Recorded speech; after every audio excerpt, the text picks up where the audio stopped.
जय जैन दर्शकों, मैं हूं सुधीर जैन देवरी और आपका स्वागत है मेरे ज्योतिषीय चैनल एस्ट्रो टाइम्स पर। आज मैं विषय से थोड़ा सा हटकर, जो मैं आपको बता रहा था, बेसिक नॉलेज दे रहा था एस्ट्रोलॉजी की, मैं थोड़ा हटकर आज एक ज्वलंत मुद्दा है उस पर चर्चा करना चाहता हूं आपसे, और ज्योतिषीय परिप्रेक्ष्य में उसको हम किस तरीके से देख सकते हैं इसको हम समझने की कोशिश करेंगे। हम सभी लोग जैसा कि जानते हैं कि गौतम अडानी जी इस देश के बहुत बड़े बिजनेसमैन हैं, उद्योगपति हैं, हजारों लाखों लोगों को नौकरियां देते हैं और देश के विकास में उनकी अग्रणी भूमिका है। तो एक अमेरिकन कंपनी है, उसने उन पर कुछ इल्जाम लगाए हैं कि इन्होंने शेल कंपनियों की बदौलत अपने शेयरों के दामों को मैनिपुलेट किया है और इस कारण उनके शेयर थोड़े से नीचे आए हैं। बाजार में लगभग 60-65% उनके शेयर नीचे आ चुके हैं। अब हम इस जन्मपत्री के माध्यम से, ये गौतम अडानी की जन्मपत्री है, इसके माध्यम से हम समझेंगे, इसका विश्लेषण करके समझेंगे कि गौतम अडानी जी का पूरा व्यक्तित्व कैसा है, गौतम अडानी जी किस प्रकार के हैं, किस प्रकार के उद्योगपति हैं, उन्होंने कितना संघर्ष किया, मेहनत की है, और उन पर जो आक्षेप या ब्लेम्स लगाए जा रहे हैं उनमें कितनी सच्चाई है, क्या उनके शेयरों की स्थिति यही बनी रहेगी या और भविष्य में और आगे निकल जाएंगे। जैसा कि सभी लोग कहते हैं और खबरिया चैनल दिन रात दिखाते रहते हैं कि उन्होंने पिछले 10 सालों में 2014 से काफ़ी तरक्की की है, 609 नंबर से वो दूसरे नंबर के एशिया के सबसे अमीर व्यक्ति बन गए। अब हम उनकी महादशाओं को कुंडली के विश्लेषण के द्वारा समझेंगे कि कुल मिला के स्थिति आगे क्या बनेगी और उनकी जन्मपत्री के राजयोग किस प्रकार हैं, कौन कौन से योग बन रहे हैं जन्मपत्री का। इससे आपको जन्मपत्री विश्लेषण करने में भी सहायता मिलेगी। यानी जन्मपत्री यदि आप सीखना चाहते हैं देखना और उसका विश्लेषण करना चाहते हैं तो इसमें भी आपको सहायता मिलेगी। गौतम अडानी जी की ये लग्न कुंडली है। यहाँ पर जो मैंने जैसे आपको कई सूत्र बताए हैं उसमें से एक सूत्र है कि सबसे पहले उनकी लग्न का अध्ययन करेंगे कि गौतम अडानी जी के लग्न में क्या स्थिति है। यहां पर आप देखिए लग्न में बुध ग्रह विराजमान है। बुध कहां के स्वामी है? बुध एक तो पंचम स्थान के स्वामी है और एक द्वितीय स्थान के स्वामी है। बुध पूर्व में, जैसा कि मैंने बताया था, पूर्व दिशा में लग्न में दिग्बली होते हैं यानी महाबली होते हैं। तो पंचमेश बौद्धिक क्षमता और धनेश यानी धन स्थान। यदि बुद्धि और धन के स्वामी लग्न, ये केंद्र भी होता है, त्रिकोण भी होता है, इसमें बैठ जाएंगे और वो भी बुध जो व्यक्ति की इंटेलिजेंस को दिखाते हैं, बौद्धिक क्षमता को दिखाते हैं, बिजनेस करने के तरीके कैसे होने चाहिए और बिजनेस में कैसे आगे निकला जाएगा, ये बुद्ध ही बताते हैं। तो ऐसे व्यक्ति को बिजनेस में कैसे आगे निकलना है, इससे अच्छा कौन जान सकता है। अब दूसरे स्थान की स्थिति देखिए, यहां पर बुध दिग्बली हो गए। बुध शिक्षा क्षेत्र, बुद्धि, विद्या, जितने भी पंचम स्थान के कारक तत्व बताए हैं उनका सबका बहुत ही श्रेष्ठ फल देने वाले बुध इनके लग्न में बैठे हैं और धन स्थान के स्वामी बन के भी लग्न में बैठे हैं। तो बुध तो बेहद बली हो गए। अब धन स्थान में इनके जो है वो सूर्य बैठे हैं। जब धन स्थान में सूर्य बैठेंगे, ये वृष लग्न की कुंडली है, 2 नंबर का अंक यहाँ पड़ा हुआ है, चौथे भाव में यहाँ पर सूर्य की राशि बनती है।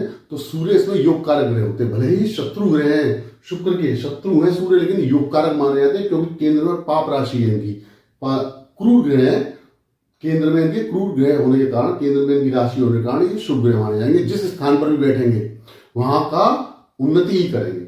बुद्ध भी उन्नति करेंगे। बुद्ध भी इस लग्न के अंदर, वृष लग्न में योग कारक, प्रबल योग कारक ग्रह माने जाते हैं और सूर्य भी प्रबल योग कारक माने जाते हैं। तो सूर्य कहां बैठे होंगे? धन स्थान में। अब सूर्य क्या दिखाते हैं? सूर्य दिखाते हैं नेम फेम दिखाते हैं, व्यक्ति के राजकीय संबंध दिखाते हैं, सुप्रीम अथॉरिटी से संबंध दिखाते हैं। और जब वो धन स्थान में बैठेंगे तो व्यक्ति को कहां से धन मिलेगा आप बताइए, किसकी सहायता उसको मिलेगी। तो उसी प्रकार इनसे अच्छा कोई नहीं जान सकता है कि बिजनेस के अंदर बुद्धि का प्रयोग किस तरीके किया जाए, धन बढ़ाने में अपने बुद्धि का प्रयोग किस तरीके किया जाए और सभी प्रकार की सहायता किस प्रकार प्राप्त की जाए। राजकीय सहायता ले लीजिए, मित्रों से सहायता ले लीजिए, किसी प्रकार की इनको कहीं से भी धन मिलने में किसी प्रकार की प्रॉब्लम नहीं आएगी। अभी इनके शेयर्स जो नीचे जा रहे हैं, लेकिन इनको सभी जगह से सहायता मिलती जाएगी और इनके शेयर्स आने वाले समय में वही, और वो कब तक आएंगे वो भी बता दूं आपको, वही स्थिति प्राप्त कर लेंगे जो इनकी अभी 1-1.5 महीने पहले थी। अब देखिए, लग्नेश शुक्र यहां बैठे हैं राहु के साथ। लग्नेश शुक्र राहु के साथ बैठे हैं तृतीय घर में, और सामने बैठे हैं शनि। तो इस लग्न में जो वृष लग्न बोली जाती है, इसमें शनि महान राजयोग कारक ग्रह होते हैं। और शनि स्वामी कहाँ के हैं? शनि नवम और दसम भाग्य स्थान के स्वामी हैं, और दसम सुप्रीम अथॉरिटी यानी कि राज्य सरकार, पूरे भारत की सरकार, इसके स्वामी कौन है? शनिदेव। और शुक्र कौन है? लग्नेश। शुक्र भी परम योग कारक ग्रह है। राहु हमेशा तृतीय घर में महान योग कारक बताया गया है किसी भी जन्म पत्री के अंदर। यहां पर राहु का संबंध शुक्र से है, शुक्र उसके मित्र हैं, शनि उसके मित्र हैं, और केतु भी यहां पर शनि की राशि में बैठे हुए हैं, तो शनि के समान ही फल देंगे। इतना बड़ा राजयोग तृतीय और नवम अक्ष पर इनका बना हुआ है। तृतीय स्थान आदमी के प्रयास का होता है, कठिन परिश्रम का होता है, मेहनत का होता है, एकाग्रता का होता है, कम्युनिकेशन का होता है, और नवम स्थान उसके भाग्य का, यानी उसके जीवन में भाग्य की बदौलत उसको क्या क्या मिलेगा। अब जब इतना महान राजयोग बन रहा है, तो इस व्यक्ति ने ऊंचा उठने के लिए कितना अथक परिश्रम किया होगा, ये हम ज्योतिष है वो जान सकते हैं और कोई नहीं जान सकता है। इनके पैरों के छाले किसी ने नहीं देखे हैं, केवल इनकी सफलताएं उस लोगों ने देखी है, लेकिन उन्होंने कितना महान परिश्रम किया होगा। क्योंकि यहां पर राहु भी विराजमान है। राहु किसी भी ग्रह के कारक तत्व को एक्सपेंड कर देते हैं। राहु एक ऐसे ग्रह हैं जो किसी भी ग्रह के संग मिल जाते हैं तो उसके कारक तत्व को काफी गुना, कई गुना तक बढ़ा देते हैं। शुक्र नेचुरल रूप से धन के कारक ग्रह होते हैं। तो शुक्र राहु की युति पर पड़ी हुई है। यहां पर शुक्र राहु की युति इनको असीमित धनवान बनाने की क्षमता रखती है। ऊपर से शनि का इनका दृष्टि है, शनि की इस योग पर दृष्टि है, और शनि प्रबल योग कारक होते हैं। वृष लग्न को लिए किसी भी शास्त्र को उठा के देख लीजिए, कहीं पे भी देख लीजिए। इसके साथ साथ अब तीसरा योग देखिए, कितना बेहतरीन योग इनकी जन्म पत्री के अंदर बना हुआ है कि ये बुध है वो शनि के त्रिकोण में है, और शनि के त्रिकोण में आने से और शुक्र पर शनि की दृष्टि है, यानी इस लग्न के तीनों योग कारक ग्रह बुध, शुक्र और शनि, इन तीनों का संबंध बना हुआ है। अब इस लग्न के सर्वाधिक शुभ ग्रह, सर्वाधिक योग कारक ग्रह यदि एक साथ संबंध बना लेंगे तो व्यक्ति को ऊंचा तो उठाई देंगे, कितना भी हिलना बजाती रहे, विपक्षी पार्टियां कुछ भी करती रहे, लेकिन इनके ग्रह योग इनको दोबारा उसी स्थिति पर ले जाएंगे और उससे भी आगे निकाल देंगे।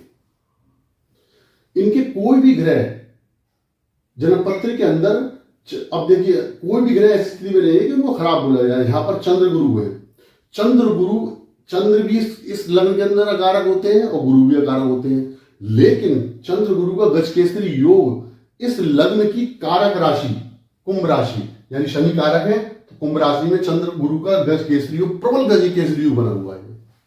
तो इनको मान सम्मान और पता नहीं जीवन के अंदर इनको क्या क्या मिलने वाला है और मिला है।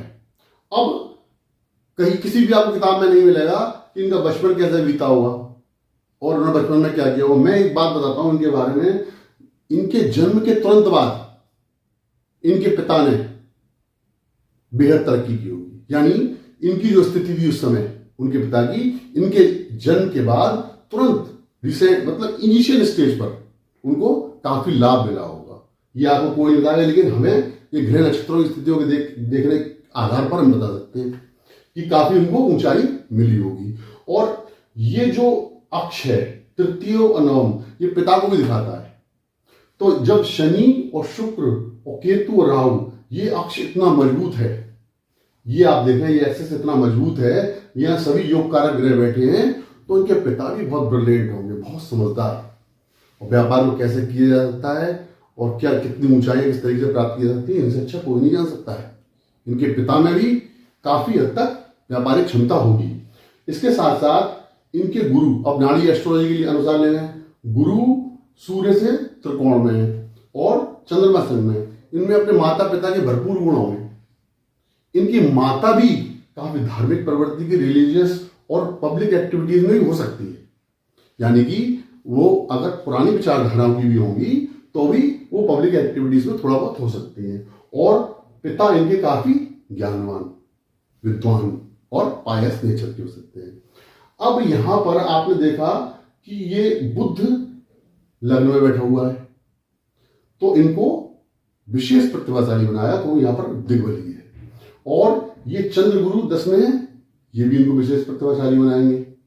तो कुल मिलाकर इनकी जन्मपत्री में सभी योग, और नववांश की बात करें तो बुध नववांश में अपनी राशि में बैठे हुए हैं और गुरु अपनी राशि में बैठे हुए हैं, ये भी एक अच्छा योग है। नववांश में भी मैंने कि नववांश का विश्लेषण किया हुआ है, तो नववांश में भी सभी ग्रह अच्छी स्थिति में है, सभी ग्रह मित्र राशियों में है। तो कहने का मतलब इनकी हम जन्मपत्री देखते हैं तो आगे भविष्य के अंदर इनको काफी उन्नति मिलने की संभावना है। और शुक्र राहु का योग तो बहुत ही बेहतरीन योग बना हुआ है, उसके सामने से इस अक्ष पर शनि केतु राहु, इनका बहुत ही अच्छा योग बना हुआ है।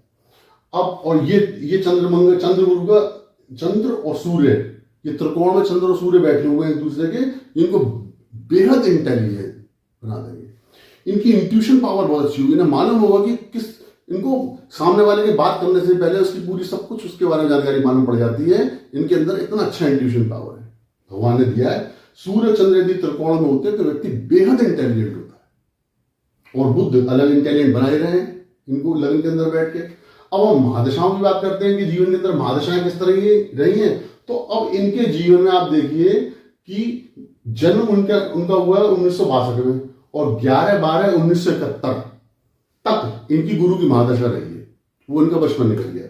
उसके बाद 71 से 90 तक जब ये थोड़ी युवावस्था में आए तो शनि की दशा लग गई।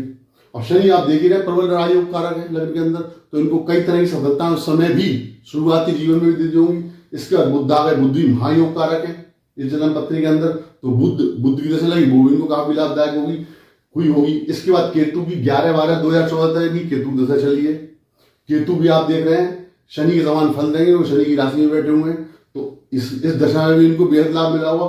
फिर आई इनके जीवन के अंदर 11/12/2014, यानी जो लोग कहते हैं कि 2014 के बाद ये 609 नंबर से दूसरे नंबर पे आ गए हैं, तो वो शुक्र की दशा है। मैंने शुक्र बताया ही आपको कि कितने बलवान है, शुक्र असीमित बलवान हुआ है यहाँ पर।